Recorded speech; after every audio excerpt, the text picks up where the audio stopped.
हुण उठ जाइए, हुण उठण दा टाइम है। आमीन। जेड़े उठे हुए बोलिए हालेलुया। मतलब पहला सुत्ते होए सी, पहला सुत्तियां दे विच भी तुहाडी हां हुंदी आ और उठियां दे विच भी तुहाडी हां हुंदी आ। हालेलुया। अगर तुसी जाग रहे हैं तो तुहाडे लई बेस्ट हिस्सा जे यीशु दे सामर्थी नाम दे विच। आमीन आमीन आमीन। जब बाइबल खुलदी है तो स्वर्ग खुलदा है। तारीफ करिए स्वर्ग खुलेंगे। और जब स्वर्ग खुलदा है तो जो आशीष और जो बरकत तुहाडे लई आंदी आ वो किसी एक दे लिए नहीं होंदी, तकरीबन सारिਆਂ ਦੇ ਲਈ ਹੁੰਦੀ है। आमीन आमीन। अपनी बाइबल ਨੂੰ ਆਪਣੇ ਹੱਥਾਂ ਦੇ ਵਿੱਚ ਲੈ ਕੇ ਉੱਪਰ ਦੀ ਵੱਲ ਉਠਾਈਏ और प्रार्थना करिए 2 मिनट ਦੇ ਲਈ। सर्वशक्तिमान परमेश्वर, सर्वशक्तिमान परमेश्वर, ਤੁਹਾਡਾ ਜੀਵਤ ਵਚਨ ਤੁਹਾਡਾ ਇਹ ਜੀਵਿਤ ਵਚਨ ਮੇਰੀ ਜ਼ਿੰਦਗੀ ਦਾ ਆਧਾਰ ਆ, ਇਹ ਮੇਰੀ ਜ਼ਿੰਦਗੀ ਦਾ ਆਧਾਰ ਆ, ਮੇਰੇ ਪਰਿਵਾਰ ਦੇ ਲਈ ਛੁਟਕਾਰੇ ਦਾ ਕਾਰਨ ਹੈ। ਮੇਰੇ ਪਰਿਵਾਰ ਦੇ ਲਈ ਛੁਟਕਾਰੇ ਦਾ ਕਾਰਨ ਆ। और मैं विश्वास करदा आ ਔਰ ਮੈਂ ਵਿਸ਼ਵਾਸ ਕਰਦਾ ਆ ਅੱਜ ਦਾ ਵਚਨ ਅੱਜ ਦਾ ਵਚਨ ਮੇਰੇ ਇੱਥੇ ਮੇਰੇ ਘਰਾਣੇ ਦੇ ਲਈ ਮੇਰੇ ਅਤੇ ਮੇਰੇ ਘਰਾਣੇ ਦੇ ਲਈ ਵੱਡੇ ਬਦਲਾਅ ਦਾ ਵੱਡੇ ਬਦਲਾਅ ਦਾ और एक ਵੱਡੀ आशीष ਦਾ ਕਾਰਨ ਬਣੇਗਾ। ਔਰ ਇੱਕ ਵੱਡੀ ਆਸ਼ੀਸ਼ ਦਾ ਕਾਰਨ ਬਣੇ। आमीन। ਆਮੀਨ। ਤਾਰੀਫ ਕਰੀਏ ਵਚਨ ਨੂੰ ਬੋਲ ਕੇ ਜੋ ਦੇਣਾ ਸਵਰਗ ਦੇ ਲਈ। ਹਾਲੇਲੂਇਆ। ਹਾਲੇਲੂਇਆ। ਅੱਜ ਦੀਆਂ ਕੁਝ ਇਦਾਂ ਦੀਆਂ ਚੀਜ਼ਾਂ ਮੈਂ ਤੁਹਾਨੂੰ ਪਰਮੇਸ਼ਵਰ ਦੇ ਬਾਰੇ ਦੱਸਣੀਆਂ ਚਾਹੁੰਦਾ ਜੋ ਤੁਹਾਨੂੰ ਅਤੇ ਮੈਨੂੰ ਔਰ ਜੋ ਆਪਣੇ ਖੁਦਾ ਨੂੰ ਦੂਜਿਆਂ ਦੇ ਨਾਲੋਂ ਅਲੱਗ ਕਰਦੀਆਂ। ਹਾਲੇਲੂਇਆ। ਸਾਰਿਆਂ ਨਾਲੋਂ ਪਹਿਲੀ ਗੱਲ ਯੀਸ਼ੂ ਮਸੀਹ ਦੀ ਬਾਈਬਲ ਦੇ ਵਿੱਚ ਇਹ ਵਧੀਆ ਲੱਗਦੀ ਆ ਕਿ ਉਹ ਕਿਸੇ ਤੋਂ ਡਰਦਾ ਨਹੀਂ ਸੀਗਾ, ਉਹ ਝਕਦਾ ਨਹੀਂ ਸੀਗਾ। ਕਿਉਂਕਿ ਯੀਸ਼ੂ ਮਸੀਹ ਦੇ ਆਉਣ ਤੋਂ ਪਹਿਲਾਂ ਬਹੁਤ ਸਾਰੇ ਜਾਜਕ ਫਰਸੀਸੀ ਗ੍ਰੰਥੀ ਸੀਗੇ ਜਿਹੜੇ ਸਿੱਖਿਆ ਦਿੰਦੇ ਹੁੰਦੇ ਸੀਗੇ ਧਰਮ ਦੇ ਪ੍ਰਤੀ, ਪਰ ਉਹ ਗਲਤ ਚੱਲ ਰਹੇ ਸੀ। ਤਾਂ ਯੀਸ਼ੂ ਮਸੀਹ ਤੋਂ ਪਹਿਲਾਂ ਬਹੁਤ ਸਾਰੇ ਨਬੀ ਜਾਜਕ ਜੋ ਹੋਏ ਆ, ਕਿਸੇ ਦੀ ਹਿੰਮਤ ਨਹੀਂ ਪਈ ਕਿ ਜਿਹੜਾ ਗਲਤ ਕਰ ਰਿਹਾ ਗਲਤ ਨੂੰ ਗਲਤ ਕਹਿ ਸਕਣ। ਸਾਰੇ ਡਰਦੇ ਸੀਗੇ ਜਾਜਕਾਂ ਤੋਂ, ਕਿਉਂਕਿ ਜਿਹੜੇ ਜਾਜਕ ਹੁੰਦੇ ਸੀ ਉਸ ਟਾਈਮ ਦੇ ਪਾਸਟਰ ਹੁੰਦੇ ਸੀ ਔਰ ਰਾਜਿਆਂ ਦੇ ਬੜੇ ਕਰੀਬ ਹੁੰਦੇ ਸੀਗੇ। ਕਿਉਂਕਿ ਰਾਜੇ ਵੀ ਉਹਨਾਂ ਦੇ ਨਾਲ ਤਾਂ ਬਣਾ ਕੇ ਰੱਖਦੇ ਸੀ ਕਿਉਂਕਿ ਬਾਈਬਲ ਦਾ ਰੂਲ ਸੀ ਕਿ ਖੁਦਾ ਦੀ ਪਵਿੱਤਰ ਵੇਦੀ ਦੇ ਅੰਦਰ ਸਿਰਫ ਜਾਜਕ ਜਾ ਸਕਦੇ ਸੀ, ਹੋਰ ਕੋਈ ਵੀ ਨਹੀਂ ਸੀ ਜਾ ਸਕਦਾ। ਤਾਂ ਰਾਜੇ ਬਣਾ ਕੇ ਰੱਖਦੇ ਹੁੰਦੇ ਸੀ ਉਹਨਾਂ ਦੇ ਨਾਲ ਕਿ ਜਾਜਕਾਂ ਦੇ ਨਾਲ ਬਣਾ ਕੇ ਰੱਖੋ, ਅਗਰ ਭਲਕੇ ਸਾਨੂੰ ਜ਼ਰੂਰਤ ਪੈਂਦੀ ਹੈ ਤਾਂ ਸਾਡੇ ਲਈ ਦੁਆਵਾਂ ਕਰਨਗੇ, ਪ੍ਰਾਰਥਨਾ ਕਰਨਗੇ। ਇਸ ਕਰਕੇ ਲੋਕ ਡਰਦੇ ਸੀ ਕਿ ਅਗਰ ਅਸੀਂ ਝੂਠੇ ਨੂੰ ਝੂਠਾ ਕਿਹਾ, ਜਾਜਕ ਨੂੰ ਕੁਝ ਗਲਤ ਕਿਹਾ ਕਿ ਤੁਸੀਂ ਗਲਤ ਕਰ ਰਹੇ ਆ, ਤਾਂ ਇਹ ਰਾਜੇ ਨੂੰ ਦੱਸਣਗੇ ਔਰ ਰਾਜਾ ਸਾਡੇ ਲਈ ਸਜ਼ਾ ਲਏਗਾ। ਇਸ ਕਰਕੇ ਕਿਸੇ ਦੀ ਹਿੰਮਤ ਨਹੀਂ ਸੀ ਹੁੰਦੀ। ਅੱਜ ਮੈਂ ਕੁਝ ਚੀਜ਼ਾਂ ਤੁਹਾਨੂੰ ਦੱਸਣ ਜਾ ਰਿਹਾ ਜੋ ਸਾਡੇ ਖੁਦਾਵੰਦ ਨੂੰ, ਤੁਹਾਨੂੰ ਅਤੇ ਮੈਨੂੰ ਦੂਜਿਆਂ ਦੇ ਨਾਲੋਂ ਅਲੱਗ ਕਰਦੀਆਂ। ਉਹ ਕੀ ਹੈ ਕਿ ਯੀਸ਼ੂ ਮਸੀਹ ਡਰਿਆ ਨਹੀਂ ਹੈ। ਉਹਨੇ ਆਣ ਕੇ ਸਾਰਿਆਂ ਨਾਲੋਂ ਪਹਿਲਾਂ ਉਹਨਾਂ ਗੁਰੂਆਂ ਦਾ ਜਿਹੜੇ ਆਪਣੇ ਆਪ ਨੂੰ ਕਹਾਉਂਦੇ ਹੁੰਦੇ ਸੀ ਅਸੀਂ ਬੜੇ ਗੁਰੂ ਆ, ਬੜੇ ਸਿਖਾਉਣ ਵਾਲੇ ਆ, ਖੁਦਾ ਨੇ ਕਿਹਾ ਤੁਸੀਂ ਹਰਾਮਦੇ ਆ, ਤੁਸੀਂ ਉਹਨਾਂ ਕਬਰਾਂ ਵਰਗੇ ਆ ਜਿਹੜੇ ਬਾਹਰੋਂ ਤਾਂ ਬੜੀਆਂ ਲਿੰਮੀਆਂ ਬੋਚੀਆਂ ਪਰ ਅੰਦਰ ਹੱਡੀਆਂ ਹੀ ਆ, ਤੁਸੀਂ ਉਹਨਾਂ ਲੋਕਾਂ ਦੇ ਵਰਗੇ। ਹਾਲੇਲੂਇਆ। ਖੁਦਾਵੰਦ ਨਿਡਰ ਹੋ ਕੇ ਝੂਠੇ ਨੂੰ ਝੂਠਾ ਔਰ ਸੱਚੇ ਨੂੰ ਸੱਚਾ ਕਹਿ ਕੇ ਹੈ।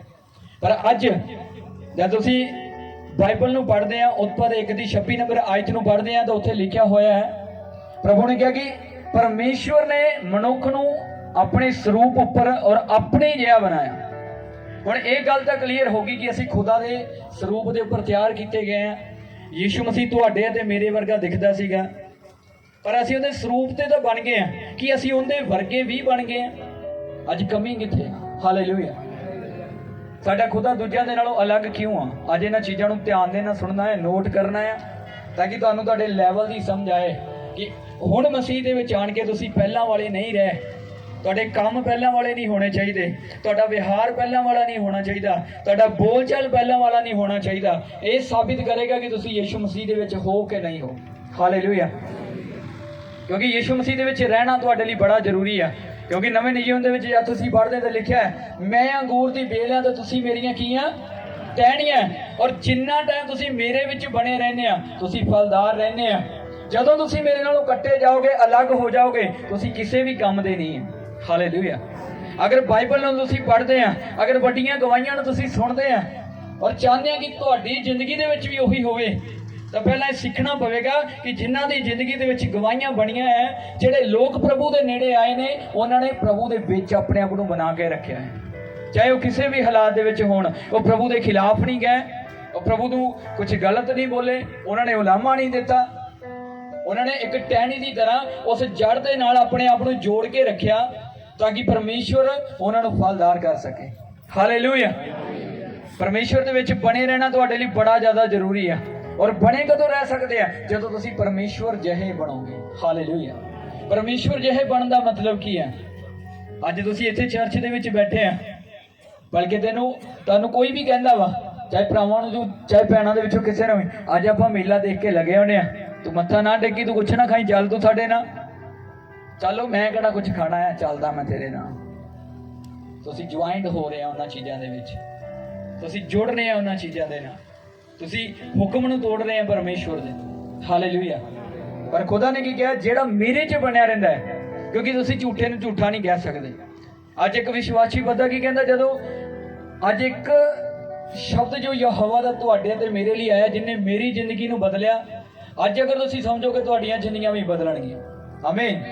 ਖੁਦਾ ਨੇ ਕੀ ਕਿਹਾ ਕਿ ਮੈਂ ਤੁਹਾਨੂੰ ਚੁਣਿਆ ਹੈ, ਤੁਸੀਂ ਮੈਨੂੰ ਨਹੀਂ ਚੁਣਿਆ, ਤੁਸੀਂ ਯਿਸੂ ਮਸੀਹ ਨੂੰ ਨਹੀਂ ਚੁਣਿਆਗਾ, ਉਹਨੇ ਤੁਹਾਨੂੰ ਅਤੇ ਮੈਨੂੰ ਚੁਣਿਆ ਆ। ਉਹਨੇ ਸਾਨੂੰ ਠਹਿਰਾਇਆ ਕਿ ਅਸੀਂ ਫਲ ਲੈ ਕੇ ਆਈਏ, ਔਰ ਸਾਡਾ ਫਲ ਕੀ ਆ? ਬਣਿਆ ਰਵੇ।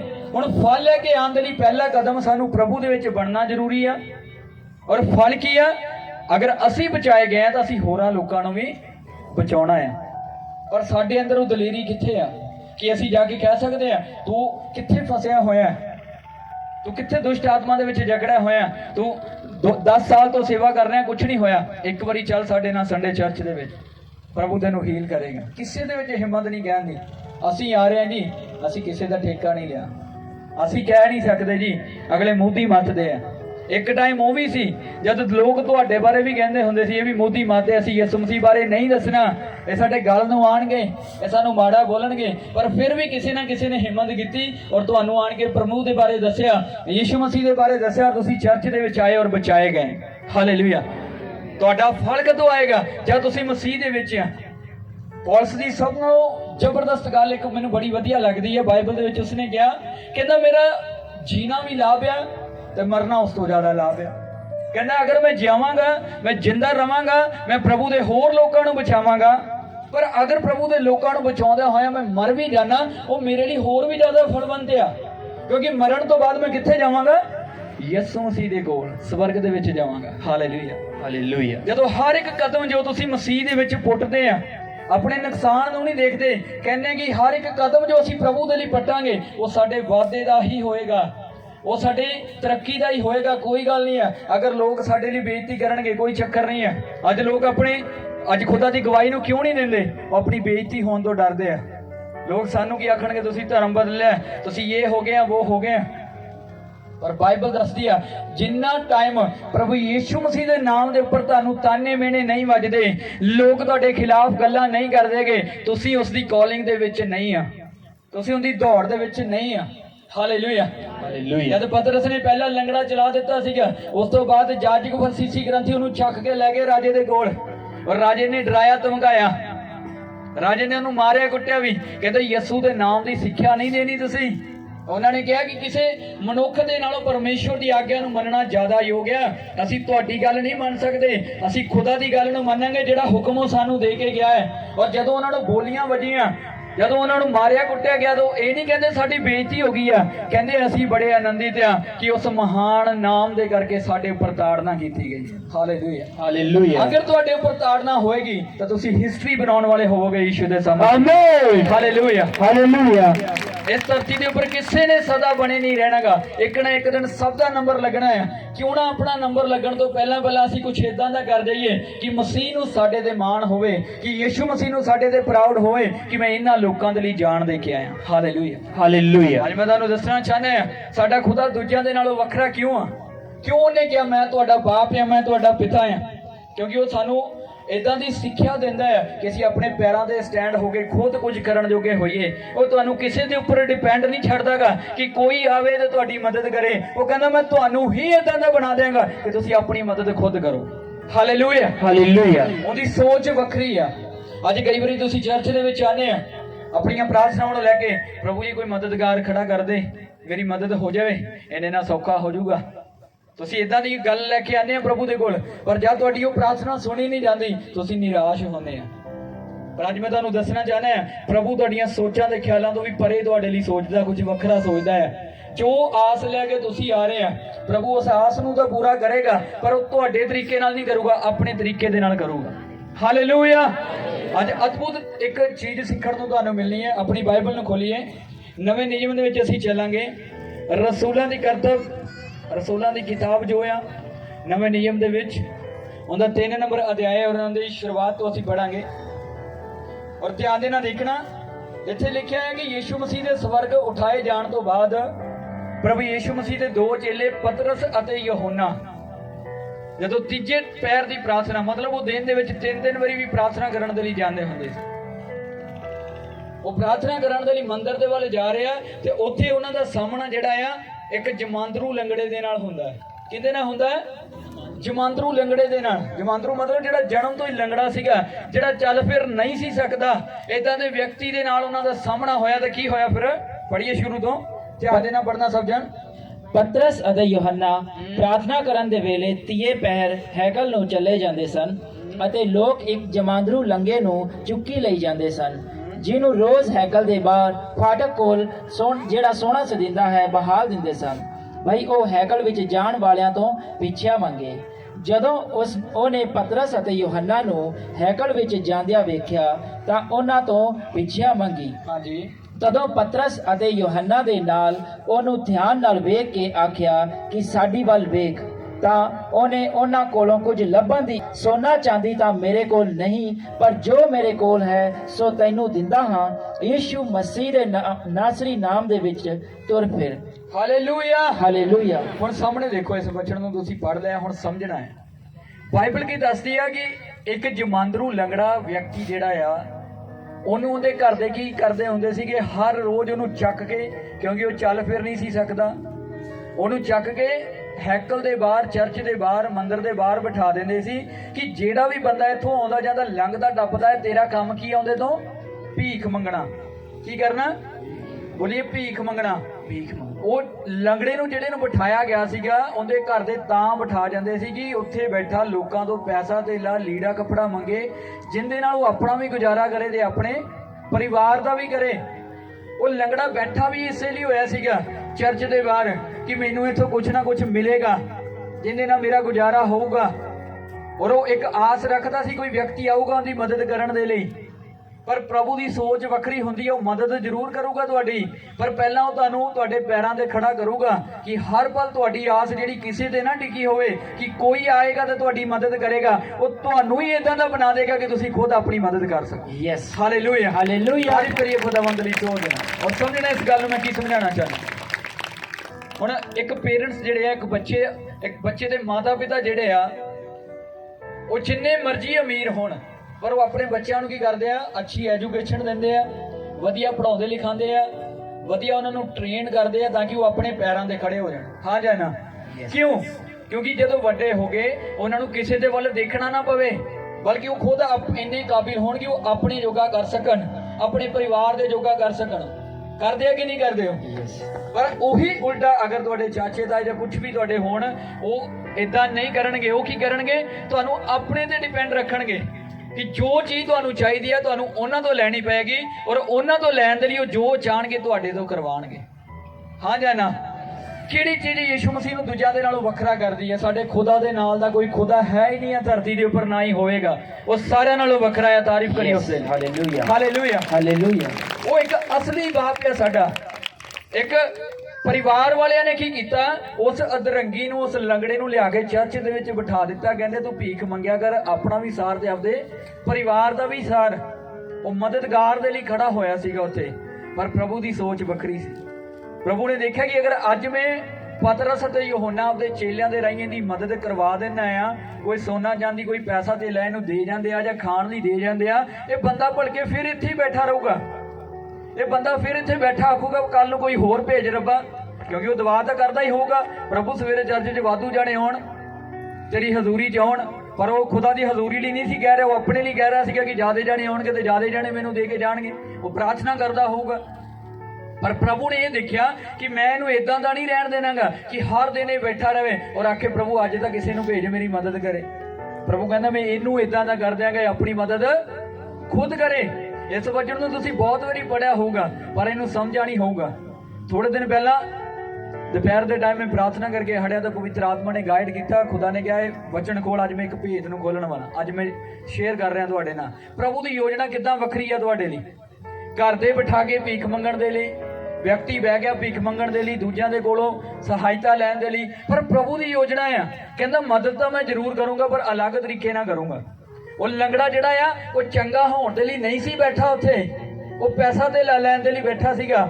ਪਰ ਜਦ ਪਤਰਸ ਤੇ ਯਹੋਨਾ ਉਸ ਜਗ੍ਹਾ ਤੇ ਆਏ ਤਾਂ ਬਾਈਬਲ 'ਚ ਲਿਖਿਆ ਆ ਕਿ ਉਹਨੇ ਹੱਥ ਅਗਾਂਹ ਵਧਾਇਆ ਕਿ ਮੈਨੂੰ ਕੋਈ ਨਾ ਕੋਈ ਪੈਸਾ ਧੇਲਾ ਦੇ ਕੇ ਜਾਓ।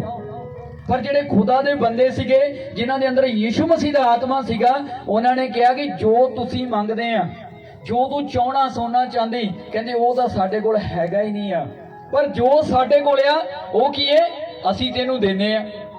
ਹੁਣ ਉਹਦੀ ਨੀਡ ਜਿਹੜੀ ਆ, ਉਹਦੀ ਜ਼ਰੂਰਤ ਆ, ਉਹਦਾ ਸੋਨਾ ਪੈਸਾ ਹੀ, ਉਹ ਤਾਂ ਚਾਂਦੀ ਸੀ, ਉਹਨੂੰ ਤਾਂ ਖਾਣਾ ਚਾਹੀਦਾ ਸੀਗਾ ਆਪਣੇ ਔਰ ਆਪਣੇ ਪਰਿਵਾਰ ਦੇ ਲਈ। ਪਰ ਸਾਹਮਣੇ ਇੱਕ ਪਰਮੇਸ਼ਵਰ ਦਾ ਦਾਸ ਜਾ ਰਿਹਾ ਆ, ਉਹ ਕਹਿੰਦਾ ਕਿ ਮੇਰੇ ਕੋਲ ਸੋਨਾ ਚਾਂਦੀ ਤਾਂ ਨਹੀਂ ਹੈ, ਪਰ ਜੋ ਮੇਰੇ ਕੋਲ ਹੈਗਾ ਮੈਂ ਉਹ ਤੈਨੂੰ ਦੇ ਸਕਦਾ। ਉਹਨਾਂ ਪਰਮੇਸ਼ਵਰ ਨੇ ਦੇਖਿਆ ਕਿ ਅਗਰ ਇਹਨੂੰ ਮੈਂ ਹੀਲ ਕਰਦਿਆਂ, ਅਗਰ ਇਹਨੂੰ ਮੈਂ ਚੰਗਾ ਕਰਦਿਆਂ ਤੇ ਖੁਦ ਕੰਮ ਕਰਨ ਦੇ ਲਾਇਕ ਹੋ ਜਾਊਗਾ। ਇਹਨੂੰ ਕਿਸੇ ਤੋਂ ਮੰਗਣਾ ਨਹੀਂ ਪਊਗਾ, ਇਹਨੂੰ ਕਿਸੇ ਦੇ ਅੱਗੇ ਹੱਥ ਨਹੀਂ ਅੱਡਣੇ ਪੈਣਗੇ, ਇਹ ਖੁਦ ਆਪਣੇ ਆਪ ਜੋਗਾ ਹੋ ਜਾਊਗਾ। ਜੋ ਇਹਨੇ ਮੰਗਿਆ ਪ੍ਰਭੂ ਨੇ ਉਹ ਨਹੀਂ ਦਿੱਤਾ, ਬਲਕਿ ਉਲਟਾ ਉਸ ਲੰਗੜੇ ਨੂੰ ਕੀ ਕਰ ਦਿੱਤਾ, ਹੀਲ ਕਰ ਦਿੱਤਾ। ਪਤਰਸ ਨੇ ਆਖਿਆ, ਕਹਿੰਦਾ ਜੋ ਸਾਡੇ ਕੋਲ ਹੈਗਾ ਉਹ ਤੈਨੂੰ ਦੇ ਸਕਦੇ ਆ। ਔਰ ਉਹਨੇ ਕਿਹਾ, ਹੱਥ ਫੜ ਕੇ ਕਿਹਾ ਉੱਠ ਖੜਾ ਹੋ ਅਤੇ ਚੱਲ ਫਿਰ। ਔਰ ਬਾਈਬਲ ਦੱਸਦੀ ਉਸੇ ਟਾਈਮ ਜਮਾਂਦਰੂ ਲੰਗੜਾ ਖੜਾ ਹੋਇਆ ਤੇ ਚੱਲਣ ਫਿਰਨ ਲੱਗਾ। ਅੱਜ ਵੀ ਯਿਸੂ ਮਸੀਹ ਤੁਹਾਡੇ ਲਈ ਕਹਿੰਦਾ ਆ, ਕਹਿੰਦਾ ਮੇਰੇ ਕੋਲ ਆਓ, ਮੈਂ ਤੁਹਾਨੂੰ ਰਸਤਾ ਦੱਸਾਂਗਾ, ਲੋਕ ਨਹੀਂ ਦੱਸਾਂਗਾ, ਉਹ ਆਊਗਾ ਤੇਰੀ ਮਦਦ ਕਰਨ ਦੇ ਲਈ। ਮੈਂ ਤੁਹਾਨੂੰ ਰਸਤਾ ਦੱਸਾਂਗਾ, ਤੁਹਾਡੇ ਲਈ ਬਿਜ਼ਨਸ ਕਿਹੜਾ ਸਹੀ ਆ, ਤੁਹਾਡੇ ਲਈ ਜੌਬ ਕਿਹੜੀ ਸਹੀ ਆ। ਉਸ ਰਸਤੇ ਦੇ ਉੱਪਰ ਚੱਲਣਾ ਸ਼ੁਰੂ ਹੋਵੋ ਤੇ ਤੁਸੀਂ ਉਸ ਲੰਗੜੇ ਦੀ ਤਰ੍ਹਾਂ ਦੌੜੋਗੇ ਯੀਸ਼ੂ ਦੇ ਸਾਹਮਣੇ। ਆਮੀਨ, ਹਾਲੇਲੂਇਆ, ਹਾਲੇਲੂਇਆ। ਖੁਦਾ ਆਸ਼ੀਸ਼ ਦੇਣ ਤੋਂ ਪਹਿਲਾਂ ਤੁਹਾਨੂੰ ਤੁਹਾਡੇ ਪੈਰਾਂ ਤੇ ਖੜਾ ਕਰਦਾ ਹੈ। ਕਿਸੇ ਦੇ ਕੋਲੋਂ ਮੰਗਣ ਵਾਲੇ ਨਾ ਹੋਵੋ। ਹਾਲੇਲੂਇਆ। ਕਿਉਂਕਿ ਵਿਵਸਥਾ ਸਾਰ ਦੇ ਵਿੱਚ ਉਹਨੇ ਵਾਅਦਾ ਕੀਤਾ ਆ, ਕਹਿੰਦਾ ਮੈਂ ਤੁਹਾਨੂੰ ਮੰਗਣ ਵਾਲੇ ਨਹੀਂ ਬਲਕਿ ਵੰਡਣ ਵਾਲੇ ਬਣਾਇਆ ਹੋਇਆ ਹੈ। ਕਹਿੰਦਾ ਮੈਂ ਤੁਹਾਨੂੰ ਇਹ ਨਹੀਂ ਬਣਾਇਆਗਾ ਕਿ ਲੋਕਾਂ ਦੇ ਕੋਲੋਂ ਸਦਾ ਹੈਲਪ ਮੰਗਦੇ ਰਹੋ। ਕਹਿੰਦਾ ਮੈਂ ਤੁਹਾਨੂੰ ਇਸ ਲੈਵਲ ਦੇ ਉੱਪਰ ਲੈ ਜਾਵਾਂਗਾ ਕਿ ਤੁਸੀਂ ਲੋਕਾਂ ਦੇ ਵਿੱਚ ਵੰਡਿਆ ਕਰੋਗੇ। Hallelujah, hallelujah. ਜਿਸ ਆਸ ਨੂੰ ਲੈ ਕੇ ਤੁਸੀਂ ਪ੍ਰਭੂ ਦੇ ਨੇੜੇ ਆ ਰਹੇ ਆ, ਉਸੇ ਆਸ ਦੇ ਦੁਆਰਾ ਖੁਦਾ ਤੁਹਾਡੀ ਮਦਦ ਕਰੇ, ਇਹ ਜ਼ਰੂਰੀ ਨਹੀਂ ਆ। ਇਹ ਲੰਗੜਾ ਕਾਹਦੇ ਲਈ ਬੈਠਾ ਸੀਗਾ? ਪੈਸਿਆਂ ਨੂੰ ਲੈਣ ਦੇ ਲਈ, ਸੋਨੇ ਚਾਂਦੀ ਨੂੰ ਲੈਣ ਦੇ ਲਈ। ਕਾਹਦੇ ਲਈ? ਤਾਂ ਕਿ ਆਪਣਾ ਗੁਜ਼ਾਰਾ ਕਰ ਸਕੇ। ਪਰ ਪ੍ਰਭੂ ਨੇ ਕੀ ਕਰਿਆ?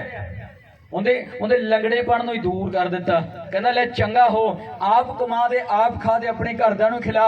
ਉਹ ਪਰਮੇਸ਼ਵਰ ਏਦਾਂ ਦੀ ਮਦਦ ਕਰੇਗਾ ਤੁਹਾਡੀ। ਕੋਈ ਵਿਅਕਤੀ ਆਏਗਾ ਤਾਂ ਜ਼ਰੂਰ, ਉਹ ਤੁਹਾਨੂੰ ਆਪਣੇ ਅੰਡਰ ਕਰਨ ਦੇ ਲਈ, ਆਪਣੇ ਥੱਲੇ ਲਾਉਣ ਦੇ ਲਈ ਨਹੀਂ, ਬਲਕਿ ਤੁਹਾਡੇ ਬਿਜ਼ਨਸ ਤੇ ਤੁਹਾਡੀ ਜੌਬ ਨੂੰ ਖੜਾ ਕਰਕੇ ਦੇਗਾ ਯਹੋਵਾ, ਕਿ ਤੁਸੀਂ ਖੁਦ ਆਪਣੇ ਪੈਰਾਂ ਦੇ ਖੜੇ ਹੋ। ਆਮੀਨ। ਸਮਝ ਆ ਰਹੀ ਹੈ ਕਿ ਨਹੀਂ ਆ ਰਹੀ ਮੈਂ ਕੀ ਸਮਝਾ ਰਿਹਾ ਤੁਹਾਨੂੰ? ਪਰਮੇਸ਼ਵਰ ਦੇ ਕਰੀਬ ਜਦੋਂ ਤੁਸੀਂ ਆਉਣੇ ਆ, ਪ੍ਰਭੂ ਤੁਹਾਨੂੰ ਤੁਹਾਡੇ ਪੈਰਾਂ ਤੇ ਸਟੈਂਡ ਕਰਦਾ ਇੱਕ ਅੱਛੇ ਬਾਪ ਦੀ ਤਰ੍ਹਾਂ।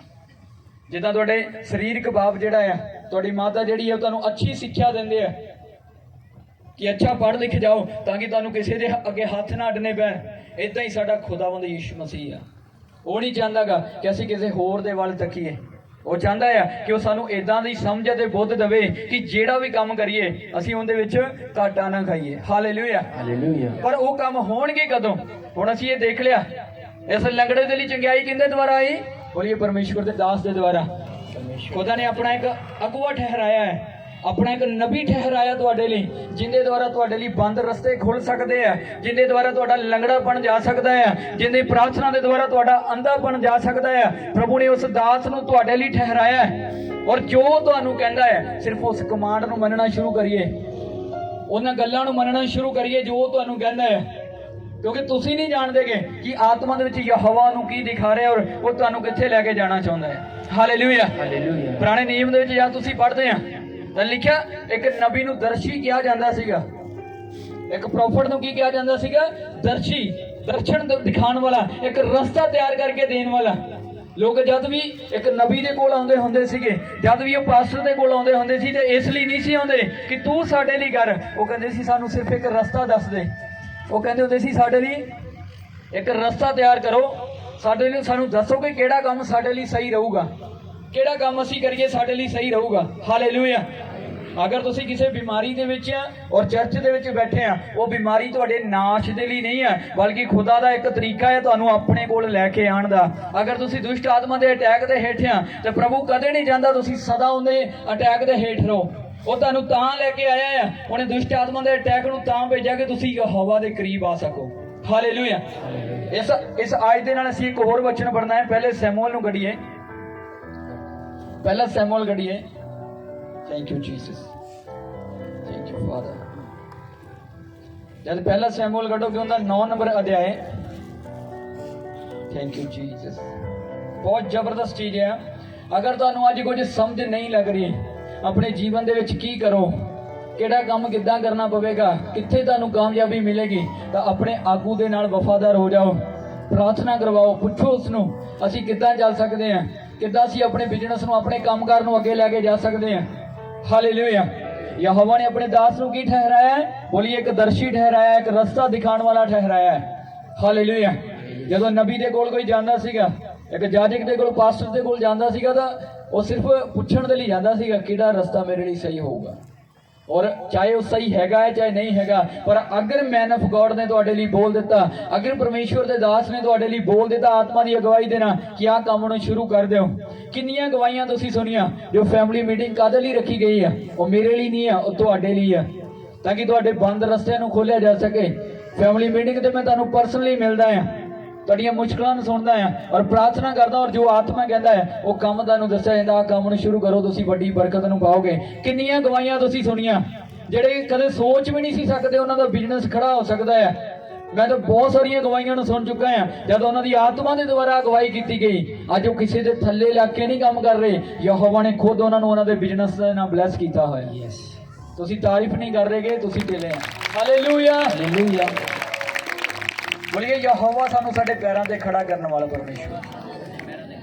ਉਹਨੇ ਅਬਰਾਹਮ ਨੂੰ ਇਹ ਨਹੀਂ ਸੀ ਆਖਿਆਗਾ ਕਿ ਆਪਣੇ ਸਾਰੇ ਘਰਾਣੇ ਨੂੰ ਲੈ ਦੇ ਅਲੱਗ ਹੋ ਜਾ, ਸਾਰੇ ਘਰਾਣੇ ਨੂੰ ਲੈ ਕੇ ਚਲਾ ਜਾ। ਕਹਿੰਦਾ ਤੂੰ ਇਕੱਲਾ ਹੀ ਆ, ਕਹਿੰਦਾ ਤੂੰ ਇਕੱਲਾ ਹੀ ਆ।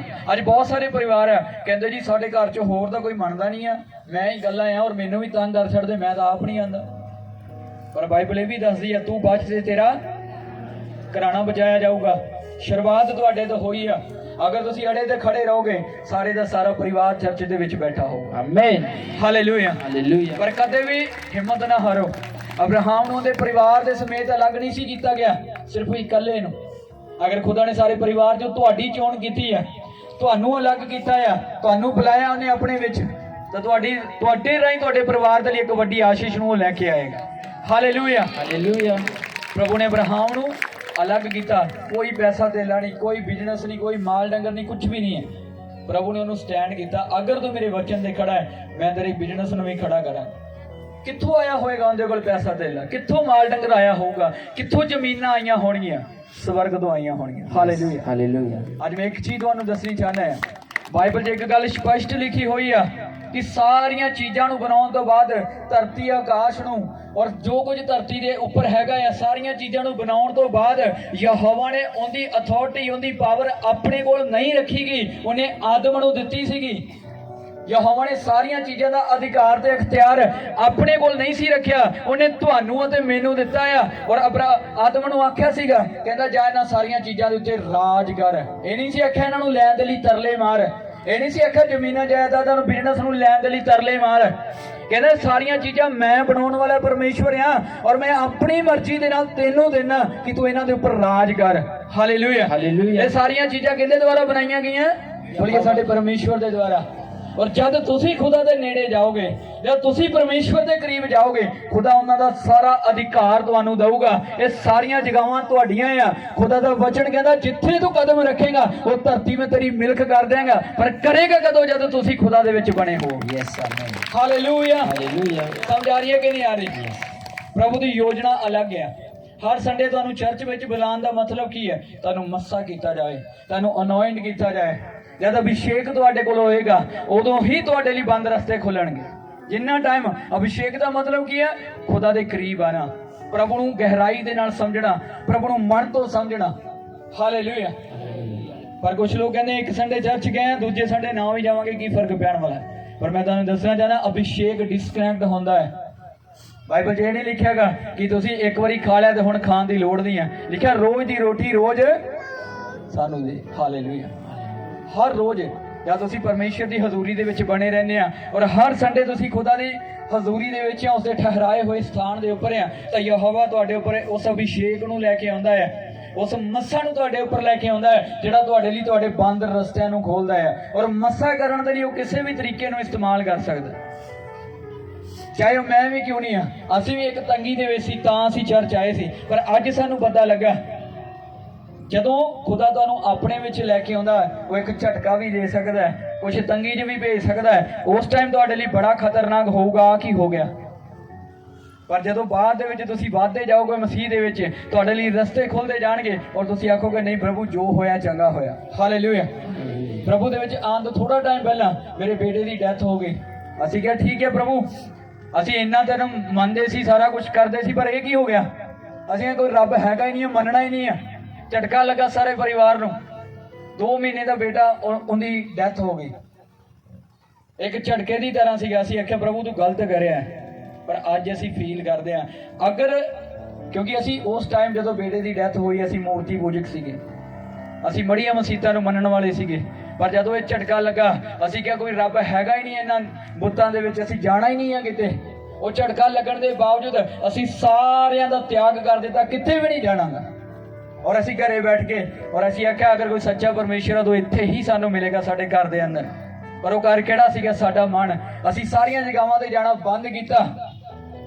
ਜਦੋਂ ਸਾਨੂੰ ਕੋਈ ਚਰਚ ਦੇ ਬਾਰੇ ਕਹਿੰਦਾ ਸੀ ਅਸੀਂ ਕਹਿੰਦੇ ਨਹੀਂ ਇਹ ਤਾਂ ਹਾਲੇਲੂਇਆ ਵਾਲੇ ਆ, ਸਾਡੇ ਲਈ ਨਹੀਂ ਆ। ਮੈਂ ਖੁਦ ਖਿਲਾਫ ਸੀਗਾ। ਔਰ ਜਦੋਂ ਅਸੀਂ ਨਵੇਂ ਪਿੰਡ ਨੂੰ ਚੇਂਜ ਕੀਤਾ ਤਾਂ ਉੱਥੇ ਰਾਤ ਨੂੰ ਜਦੋਂ ਆਰਾਧਨਾ ਹੁੰਦੀ ਸੀ ਤਾਂ ਮੈਂ ਸਪੈਸ਼ਲ ਕੋਠੇ ਦੇ ਉੱਪਰ ਮੰਜੀ ਢਾ ਕੇ ਬੈਠਾ ਹੁੰਦਾ ਸੀਗਾ, ਅੱਜ ਹਾਲੇਲੂਇਆ ਸੁਣਨਾ ਕੀ ਕਰਦੇ ਆ, ਬੜਾ ਰੌਲਾ ਰੂਲਾ ਪਾਉਂਦੇ ਹੁੰਦੇ ਆ। ਇਹ ਮੇਰੀ ਸੋਚ ਹੁੰਦੀ ਸੀ।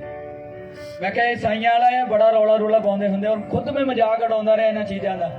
ਪਰ ਜਦੋਂ ਉਹ ਝਟਕਾ ਲੱਗਾ ਅਸੀਂ ਸਾਰੀਆਂ ਚੀਜ਼ਾਂ ਦਾ ਤਿਆਗ ਕਰ ਦਿੱਤਾ।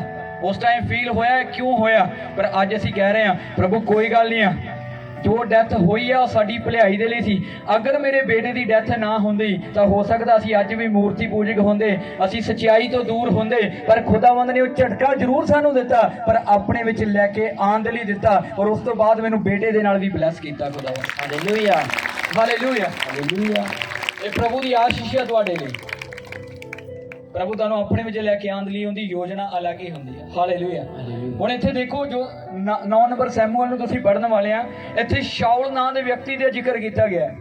ਜਦੋਂ ਪ੍ਰਭੂ ਤੁਹਾਨੂੰ ਆਪਣੇ ਵਿੱਚ ਲੈ ਕੇ ਆਉਂਦਾ ਮੱਸਾ ਕਰਨ ਦੇ ਲਈ, ਇਹ ਅਦਭੁਤ ਚੀਜ਼ ਹੈ। ਹਾਂਜੀ ਪੜ੍ਹੀਏ 1 ਨੰਬਰ ਤੋਂ ਜਲਦੀ ਦੇਣਾ। ਬਿਨਯਾਮੀਨ ਦੇ ਗੋਤ ਦਾ ਇੱਕ ਮਨੁੱਖ ਸੀ ਜਿਹਦਾ ਨਾਮ ਕੀਸ਼, ਜੋ ਅਬੀਏਲ ਦਾ ਪੁੱਤਰ, ਜੋ ਸਰੂਰ ਦਾ ਪੁੱਤਰ, ਜੋ ਬਕੋਰਤ ਦਾ ਪੁੱਤਰ, ਜੋ ਅਫੀਹਾ ਦਾ ਪੁੱਤਰ ਸੀ। ਅਤੇ ਇਹ ਬਿਨਯਾਮੀਨੀ ਵੱਡਾ ਤਕੜਾ ਸੂਰਮਾ ਸੀ। ਉਹਦਾ ਇੱਕ ਸ਼ਾਉਲ ਨਾਮੇ ਪੁੱਤਰ ਸੋਹਣਾ ਅਤੇ ਡਾਢਾ ਚੰਗਾ ਜਵਾਨ ਸੀ, ਅਤੇ ਇਜ਼ਰਾਈਲੀਆਂ ਵਿੱਚ ਉਸ ਨਾਲੋਂ ਵਧੇਕ ਸੋਹਣਾ ਹੋਰ ਕੋਈ ਮਨੁੱਖ ਨਹੀਂ ਸੀ। ਉਹ ਸਾਰਿਆਂ ਮਨੁੱਖਾਂ ਵਿੱਚੋਂ ਮੁੱਢਿਓਂ ਲੈ ਕੇ ਉਤਾਂ ਸਭਨਾਂ ਨਾਲੋਂ ਉੱਚਾ ਸੀ। Hallelujah, hallelujah. ਇੱਥੇ ਇੱਕ ਘਰਾਣੇ ਦੀ ਗੱਲ ਕੀਤੀ ਗਈ ਹੈ, ਇੱਕ ਪਰਿਵਾਰ ਦੀ ਗੱਲ ਕੀਤੀ ਗਈ ਹੈ ਜਿਹੜਾ ਆਪਣੇ ਘਰਾਣੇ ਦੇ ਵਿੱਚੋਂ ਸਾਰਿਆਂ ਨਾਲੋਂ ਅਮੀਰ ਬੰਦਾ ਸੀ, ਸਾਰਿਆਂ ਨਾਲੋਂ ਉੱਚਾ, ਸੋਹਣਾ, ਲੰਮਾ, ਜਵਾਨ ਬੰਦਾ ਸੀਗਾ। ਉਹਦੇ ਬਾਰੇ ਗੱਲ ਕੀਤੀ ਜਾ ਰਹੀ ਹੈ। ਔਰ ਉਹਦੇ ਵਿੱਚੋਂ ਪਰਮੇਸ਼ਵਰ ਨੇ ਸ਼ਾਉਲ ਨੂੰ ਚੁਣਨਾ ਸੀਗਾ ਕਿ ਉਹਨੂੰ ਮੱਸਾ ਕਰੇ, ਆਪਣੇ ਲੋਕਾਂ ਦੇ ਉੱਪਰ ਰਾਜਾ ਠਹਿਰਾਵੇ। ਇੱਕ ਅਮੀਰ ਬੰਦਾ। ਔਰ ਅੱਗੇ ਕੀ ਹੋਇਆ? ਉਹਦੇ ਪਿਓ ਦੀਆਂ ਖੋਤੀਆਂ ਗਵਾਚ ਗਈਆਂ ਔਰ ਉਹਨਾਂ ਦੇ ਕੋਲ ਨੌਕਰ ਚਾਕਰ ਵੀ ਸੀਗੇ, ਪਰ ਉਹਦੇ ਪਿਓ ਨੇ ਕੀ ਕਰਿਆ? ਉਸ ਸ਼ਾਉਲ ਦੇ ਪਿਓ ਕੀਸ਼ ਦੀਆਂ ਖੋਤੀਆਂ ਗਵਾਚ ਗਈਆਂ। ਸੋ ਕੀਸ਼ ਨੇ ਆਪਣੇ ਪੁੱਤਰ ਸ਼ਾਉਲ ਨੂੰ ਆਖਿਆ, ਟਹਿਲੂਆਂ ਵਿੱਚੋਂ ਇੱਕ ਨੂੰ ਆਪਣੇ ਨਾਲ ਲੈ ਕੇ ਖੋਤੀਆਂ ਨੂੰ ਜਾ ਭਾਲ। Hallelujah, hallelujah. ਨੌਕਰਾਂ ਨੂੰ ਨਹੀਂ ਇਕੱਲਿਆਂ ਨੂੰ ਭੇਜਿਆ। ਰਾਜੇ ਨੇ, ਉਹ ਇੱਕ ਉਸ ਟਾਈਮ ਦਾ ਅਮੀਰ ਬੰਦਾ ਸੀਗਾ, ਇੱਕ ਰਾਜੇ ਦੀ ਤਰ੍ਹਾਂ ਸੀਗਾ, ਉਹਨੇ ਆਪਣੇ ਬੇਟੇ ਨੂੰ ਨਾਲ ਭੇਜਿਆ। ਕਹਿੰਦਾ ਨਾਲ ਨੌਕਰ ਲੈ ਜਾ ਤੇ ਜਾ ਕੇ ਖੋਤੀਆਂ ਲੱਭ ਕੇ ਲੈ ਕੇ ਆ। ਕੋਈ ਸੋਨਾ ਚਾਂਦੀ ਲੱਭਣ ਦੇ ਲਈ ਨਹੀਂ ਭੇਜਿਆ, ਕੋਈ ਵਧੀਆ ਚੀਜ਼ ਲੱਭਣ ਦੇ ਲਈ ਨਹੀਂ ਸੀ ਭੇਜਿਆ। ਉਸ ਟਾਈਮ ਖੋਤੀਆਂ ਹੁੰਦੀਆਂ ਸੀ, ਖੋਤੀਆਂ ਗਵਾਲੀਆਂ। ਕਹਿੰਦਾ ਜਾ ਇੱਕ ਨੌਕਰ ਲੈ ਜਾ ਤੇ ਜਾ ਕੇ ਇਹਨਾਂ ਨੂੰ ਲੱਭ ਕੇ ਲੈ ਕੇ ਆ। ਇਹ ਯਹੋਵਾ ਦੀ ਯੋਜਨਾ ਚੱਲ ਰਹੀ ਸੀ, ਖੋਤੀਆਂ ਦਾ ਗਵਾਚਣਾ, ਉਹਦੇ ਪਿਓ ਦੁਆਰਾ ਆਪਣੇ ਬੇਟੇ ਨੂੰ ਭੇਜਣਾ, ਇਹ ਪ੍ਰਭੂ ਦੀ ਯੋਜਨਾ ਚੱਲ ਰਹੀ ਸੀ। ਕਈ ਵਾਰੀ ਜਾਣੇ ਅਣਜਾਣੇ ਵਿੱਚ ਜੋ ਕੰਮ ਤੁਸੀਂ ਨਹੀਂ ਕਰਨਾ ਚਾਹੁੰਦੇ, ਜਦੋਂ ਉਹ ਹੋ ਜਾਂਦੇ ਆ ਔਰ ਬਾਅਦ ਵਿੱਚ ਦੇਖਦੇ ਆ ਕੀ ਹੋ ਗਿਆ, ਉਹ ਤੁਹਾਡੀ ਇੱਛਾ ਨਹੀਂ, ਉਹ ਯਹੋਵਾ ਦੀ ਹੈ ਤੁਹਾਨੂੰ ਆਪਣੇ ਵਿੱਚ ਲੈ ਕੇ ਆਉਣ ਦੇ ਲਈ। ਹਾਲੇਲੂਇਆ। ਹਾਂਜੀ ਅੱਗੇ ਕੀ ਹੋਇਆ? ਸੋ ਉਹ ਅਫਰਾਈਮ ਦੇ ਪਹਾੜ ਵੱਲ ਦੀ ਲੰਘਿਆ ਅਤੇ ਸ਼ਲੀਸ਼ਾ ਦੇ ਦੇਸ਼ ਵਿੱਚੋਂ ਹੋ ਕੇ ਨਿਕਲ ਗਿਆ, ਪਰ ਉਹ ਨਾ ਲੱਭੀਆਂ। ਤਦ ਉਹ ਸ਼ਾਲੀਮ ਦੇ ਦੇਸ਼ ਵਿੱਚ ਗਏ ਅਤੇ ਉਹ ਉੱਥੇ ਵੀ ਨਾ ਸਨ। ਫਿਰ ਉਹ ਬਿਨਯਾਮੀਨੀਆਂ ਦੇ ਦੇਸ਼ ਵਿੱਚ ਦੀ ਆਏ ਤਾਂ ਉੱਥੇ ਵੀ ਉਹਨਾਂ ਨੂੰ ਨਾ ਟਕਰੀਆਂ। ਹੁਣੇ ਕੀ ਕਹਿ ਰਿਹਾ ਵਚਨ, ਕਹਿੰਦੇ ਕਿ 3 ਦੇਸ਼ਾਂ ਦੇ ਵਿੱਚ ਹੀ ਭਾਲਦੇ ਆ, 3 ਇਲਾਕਿਆਂ ਦੇ ਵਿੱਚ ਭਾਲਿਆ, ਉਹ ਖੋਤੀਆਂ ਲੱਭੀਆਂ ਹੀ ਨਹੀਂ ਆ ਕਿਤੇ। ਉਹ ਖੋਤੀਆਂ ਗਵਾਚੀਆਂ ਨਹੀਂ ਸੀਗੀਆਂ, ਉੱਥੇ ਹੀ ਗਾਇਬ ਕਰ ਦਿੱਤੀਆਂ ਪਰਮੇਸ਼ਵਰ ਨੇ। ਜਦੋਂ ਤੁਸੀਂ ਅੱਗੇ ਜਾ ਕੇ ਦੇਖਦੇ ਆ, ਪਰ ਬਾਈਬਲ 'ਚ ਲਿਖਿਆ ਹੈ ਕਿ ਉਹ ਗਵਾਚ ਗਈਆਂ ਔਰ ਉਹਨਾਂ ਨੂੰ ਲੱਭਣ ਦੇ ਲਈ ਪਰਮੇਸ਼ਵਰ ਨੇ ਚਾਹਿਆ ਕਿ ਸ਼ਾਉਲ ਉਹਨਾਂ ਨੂੰ ਲੱਭਣ ਦੇ ਲਈ ਆਵੇ। ਹਾਲੇਲੂਇਆ। 3 ਦੇਸ਼ਾਂ ਦੇ ਵਿੱਚ ਭਾਲਿਆ, ਖੋਤੀਆਂ ਲੱਭੀਆਂ ਹੀ ਨਹੀਂ ਆ। ਫਿਰ ਕੀ ਹੋਇਆ? ਜਦ ਉਹ ਸੂਫ ਦੇ ਦੇਸ਼ ਵਿੱਚ ਆਏ ਤਦ ਸ਼ਾਉਲ ਨੇ ਆਪਣੇ ਨਾਲ ਦੇ ਟਹਿਲੂਏ ਨੂੰ ਆਖਿਆ, ਅਸੀਂ ਮੁੜ ਜਾਈਏ, ਅਜਿਹਾ ਨਾ ਹੋਵੇ ਜੋ ਮੇਰਾ ਪਿਓ ਖੋਤੀਆਂ ਦੀ ਚਿੰਤਾ ਛੱਡ ਕੇ ਸਾਡੇ ਲਈ ਚਿੰਤਾ ਕਰੇ। ਹਾਲੇਲੂਇਆ। ਹਾਲੇਲੂਇਆ। ਸ਼ਾਉਲ ਕੀ ਕਹਿੰਦਾ ਪਿਆ ਆਪਣੇ ਨੌਕਰ ਨੂੰ? ਕਹਿੰਦਾ ਛੱਡ ਖਾਣਾ, ਕਹਿੰਦਾ ਇਹਨਾਂ ਖੋਤੀਆਂ ਛੱਡ ਕੇ ਸਾਡਾ ਪਿਓ ਸਾਨੂੰ ਲੱਭਣ ਦੇ ਲਈ ਭੇਜਦੇ ਹੁਣ ਕਿਸੇ। ਕਹਿੰਦਾ 3 ਤਾਂ ਦੇਸ਼ ਗਾਲੇ ਆ, ਕਿਤੋਂ ਲੱਭੀਆਂ ਹੀ ਨਹੀਂ। ਕਹਿੰਦਾ ਛੱਡੋ ਖੜਾ, ਹੁਣ ਖੋਤੀਆਂ ਨਹੀਂ ਲੱਭਣੀਆਂ, ਆਪਾਂ ਹੀ ਮੁੜ ਚੱਲੀਏ, ਇੰਨਾ ਹੀ ਬੜਾ ਹੈ। ਖੋਤੀਆਂ ਉਸ ਟਾਈਮ ਵਪਾਰ ਚੱਲਦਾ ਸੀਗਾ ਖੋਤੀਆਂ ਦੇ ਉੱਪਰ। ਉਹ ਅੱਜ ਕੱਲ ਦੇ ਸੋਨੇ ਦੇ ਨਾਲੋਂ ਵੀ ਜ਼ਿਆਦਾ ਮਹਿੰਗਾ ਹੁੰਦਾ ਸੀਗਾ ਉਦੋਂ ਖੋਤੀਆਂ ਦਾ ਵਪਾਰ ਜਿਹੜਾ। ਹਾਲੇਲੂਇਆ। ਹਾਲੇਲੂਇਆ। ਉਹ ਕੀ ਕਹਿ ਰਿਹਾ? ਕਹਿੰਦਾ ਇਹ ਨਹੀਂ ਲੱਭਣੀਆਂ, ਉਹ ਹਾਰ ਮੰਨ ਚੁੱਕੇ ਸੀ। ਤੁਸੀਂ ਵਾਰ-ਵਾਰ ਜਦੋਂ ਕਿਸੇ ਕੰਮ ਨੂੰ ਕਰਕੇ ਦੇਖਦੇ ਆ, ਅੱਗੇ ਵਧਣ ਦੀ ਕੋਸ਼ਿਸ਼ ਕਰਦੇ ਆ, ਪਰ ਕੁਝ ਵੀ ਨਹੀਂ ਹੁੰਦਾਗਾ, ਤੁਸੀਂ ਹਾਰ ਮੰਨ ਲੈਨੇ ਆ। ਸ਼ਾਉਲ ਹਾਰ ਮੰਨ ਚੁੱਕਾ ਸੀ, ਕਹਿੰਦਾ ਖੋਤੀਆਂ ਨਹੀਂ ਲੱਭਣੀਆਂ, ਸਾਡਾ ਪਿਓ ਸਾਡੇ ਲਈ ਚਿੰਤਾ ਕਰੇਗਾ, ਵਾਪਿਸ ਚੱਲਦੇ ਆ। ਪਰ ਉਸੇ ਟਾਈਮ ਉਹਦੇ ਟੈਲਵੇ ਨੇ ਕੀ ਆਖਿਆ? ਟਹਿਲੂਏ ਨੇ ਉਹਨੂੰ ਆਖਿਆ, ਵੇਖ, ਇਸ ਸ਼ਹਿਰ ਦੇ ਵਿੱਚ ਇੱਕ ਪਰਮੇਸ਼ਵਰ ਦਾ ਮਰਦ ਹੈ ਅਤੇ ਉਹ ਪਰਤ ਵਾਲਾ ਮਰਦ ਹੈ ਅਤੇ ਜਿਹਾ ਉਹ ਆਖੇ ਸਭ ਕੁਝ ਤਿਹਾ ਹੀ ਹੁੰਦਾ ਹੈ। ਉਹ ਦੇਖੋ ਇੱਕ ਨੌਕਰ ਕੀ ਕਹਿ ਰਿਹਾ ਹੈ, ਕਹਿੰਦਾ ਠੀਕ ਹੈ ਨਹੀਂ ਲੱਭੀਆਂ, ਛੱਡੋ ਖੜਾ। ਕਹਿੰਦੇ ਪਰ ਇਸੇ ਸ਼ਹਿਰ ਦੇ ਵਿੱਚ ਪਰਮੇਸ਼ਵਰ ਦਾ ਇੱਕ ਦਾਸ ਆ, ਪਰਮੇਸ਼ਵਰ ਦਾ ਇੱਕ ਬੰਦਾ ਆ, ਉਹ ਜੋ ਕਹਿੰਦਾ ਉਹੀ ਹੁੰਦਾ ਆ। ਕੀ ਕਹਿ ਰਿਹਾ ਹੈ? ਕਹਿੰਦਾ ਸਾਨੂੰ ਤਾਂ ਨਹੀਂ ਲੱਭੀਆਂ ਗਈਆਂ, ਪਰ ਅਸੀਂ ਪਰਮੇਸ਼ਵਰ ਦੇ ਦਾਸ ਦੇ ਕੋਲ ਜਾਵਾਂਗੇ, ਉਹਨੂੰ ਜਾ ਕੇ ਆਪਣੀ ਮੁਸ਼ਕਲ ਦੱਸਾਂਗੇ ਤਾਂ ਉਹ ਸਾਡੀ ਮਦਦ ਜ਼ਰੂਰ ਕਰੇਗਾ। ਹਾਂਜੀ ਚਲੋ ਉਸ ਕੋਲ ਚਲੀਏ, ਕੀ ਜਾਣੀਏ ਜੋ ਉਹ ਜਿਸ ਦੇ ਵਿੱਚ ਜਾਣਾ ਚੰਗਾ ਹੈ ਉਹ ਰਾਹ ਸਾਨੂੰ ਦੱਸੇ। ਹੁਣ ਦੇਖੋ ਤੁਸੀਂ ਵੀ ਕਨਫਿਊਜ਼ ਹੁੰਦੇ ਆ। ਸ਼ਾਉਲ ਨੇ ਵੀ ਸਾਰਾ ਨੇੜੇ ਤੇੜੇ ਦਾ ਏਰੀਆ ਜਿਹੜਾ ਉਹ ਛਾਣ ਲਿਆ, ਪਰ ਕਿਤੋਂ ਵੀ ਉਹਦੀ ਗਵਾਚੀ ਹੋਈ ਚੀਜ਼ ਨਹੀਂ ਲੱਭੀ। ਤੁਹਾਡੀ ਵੀ ਅੱਜ ਸ਼ਾਂਤੀ ਗਵਾਚੀ ਹੋ ਸਕਦੀ ਹੈ, ਤੁਹਾਡੀ ਚੰਗਿਆਈ ਗਵਾਚੀ ਹੋ ਸਕਦੀ ਆ, ਤੁਹਾਡਾ ਬਿਜ਼ਨਸ, ਤੁਹਾਡਾ ਵਾਧਾ, ਤੁਹਾਡਾ ਫਾਈਨਾਂਸ ਗਵਾਚਾ ਹੋਇਆ ਹੋ ਸਕਦਾ ਹੈ। ਤੁਸੀਂ ਬੜੀ ਕੋਸ਼ਿਸ਼ ਕੀਤੀ ਪਰ ਕਿਤੋਂ ਵੀ ਨਹੀਂ ਲੱਭਿਆ। ਉਹਦੀਆਂ ਖੋਤੀਆਂ ਨਹੀਂ ਸੀ ਲੱਭ ਰਹੀਆਂ, ਉਹਦਾ ਬਿਜ਼ਨਸ ਹੀ ਇੱਕ ਹਿਸਾਬ ਦਾ, ਉਹਦਾ ਬਿਜ਼ਨਸ ਨਹੀਂ ਸੀ ਲੱਭ ਰਿਹਾ। ਕੀ ਕਰੇ? ਤਾਂ ਇੱਕ ਦਾਸ ਨੇ ਉਹਦੇ ਟੈਲਵੇ ਨੇ ਆਖਿਆ, ਇੱਥੇ ਪਰਮੇਸ਼ਵਰ ਦਾ ਇੱਕ ਦਾਸ ਹੈਗਾ, ਇੱਕ ਨਬੀ ਹੈਗਾ ਆ, ਉਹ ਜੋ ਕਹਿੰਦਾ ਉਹੀ ਹੋ ਜਾਂਦਾ ਆ। ਕਹਿੰਦਾ ਆ ਜਾ ਉਹਦੇ ਕੋਲ ਚੱਲਦੇ ਆ, ਹੋ ਸਕਦਾ ਆ ਉਹ ਸਾਨੂੰ ਸਹੀ ਰਸਤਾ ਦੱਸ ਦੇ। ਕਿਉਂ ਤੁਹਾਨੂੰ ਕਿਹਾ ਜਾਂਦਾ ਆ? ਜਿੱਥੇ ਤੁਸੀਂ ਕਨਫਿਊਜ਼ ਹੁੰਦੇ ਆ, ਆਪਣੇ ਅਗਵੇ ਦੇ ਕੋਲੋਂ ਆਓ, ਪ੍ਰਾਰਥਨਾ ਕਰਵਾਓ, ਉਹ ਆਤਮਾ ਦੀ ਅਗਵਾਈ ਦੇ ਨਾਲ ਜੋ ਕਹਿੰਦਾ ਆ।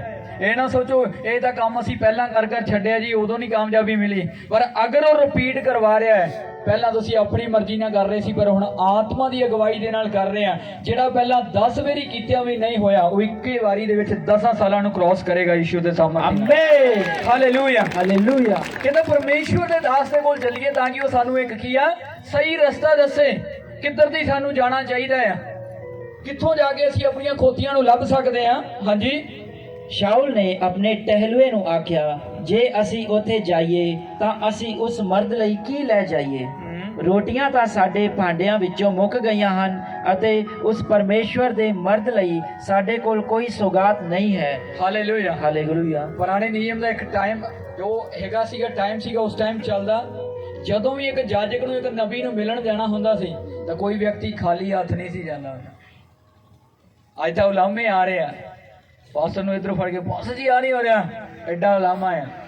ਕੋਈ ਗਿਫਟ ਨਹੀਂ, ਕੋਈ ਕੁਛ ਨਹੀਂ ਹੈ, ਮੈਨੂੰ ਗਿਫਟ ਨਹੀਂ ਚਾਹੀਦੇ, ਮੈਂ ਸਿਰਫ ਖੁਦਾ ਦੇ ਵਚਨ ਦੇ ਬਾਰੇ ਗੱਲ ਦੱਸ ਰਿਹਾ। ਉਹ ਵਿਅਕਤੀ ਕੀ ਕਹਿ ਰਿਹਾ? ਕਹਿੰਦਾ ਅਸੀਂ ਜਾਣਾ ਤਾਂ ਹੈਗਾ ਉਸ ਨਬੀ ਦੇ ਕੋਲ, ਉਸ ਬੰਦੇ ਦੇ ਕੋਲ ਜਿਹੜਾ ਤੂੰ ਕਹਿੰਦਾ ਜਾਣਾ ਤਾਂ ਹੈਗਾ। ਬੰਦਾ ਨਾ ਤਾਂ ਸਾਡੇ ਕੋਲ ਰੋਟੀਆਂ, ਨਾ ਕੋਈ ਪੈਸਾ ਦੇਲਾ, ਨਾ ਕੋਈ ਗਿਫਟ ਆ, ਕਿਵੇਂ ਜਾਵਾਂਗੇ ਅਸੀਂ ਉਹਦੇ ਕੋਲ? ਹਾਂਜੀ। ਸਾਡੇ ਕੋਲ ਹੈ ਕੀ?